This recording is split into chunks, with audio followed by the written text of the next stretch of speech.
অরিতা।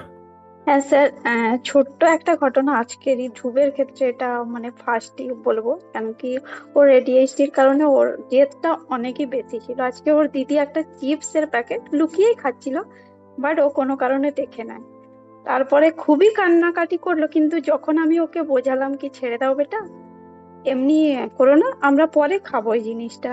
তো স্যার, মানে ওটা এত তাড়াতাড়ি যে ও শান্ত হবে এটা আমি ভাবতেও পারিনি স্যার। এটা খুব ভালো লাগলো। আর একটা কথা স্যার, ম্যাডাম আজকে অনুপ্রিয়া ম্যামের ক্লাস ছিল, তো আমাকেও কথা বলতেই দিচ্ছে না, ও ম্যামের সঙ্গে ক্যামেরাটা ঘুরিয়ে রেখেছে, ও নিজে কথা বলবে দেখে দেখে। হ্যাঁ স্যার। আর একটা কথা, এখন যেমন ও না জল নিয়ে খেলতে যাচ্ছিল, তো আমি বললাম ঠান্ডা লেগে যাবে, তুমি একটুই জল ইউজ করবে। তো বললো আচ্ছা ঠিক আছে, দিয়ে একটু গেল আর সঙ্গে সঙ্গে তারপর চলে এলো স্যার। তো মানে আন্ডারস্ট্যান্ডিংটা অনেক বেড়েছে। অসাধারণ। আপনাদের 5 মাস হচ্ছে 6 মাসের দিকে, তাই তো? হ্যাঁ স্যার। খুব ভালো। এবং এখনো আমাদের অর্ধেক পথ চলা বাকি, সুতরাং আরো অনেক কিছু আসতে চলেছে।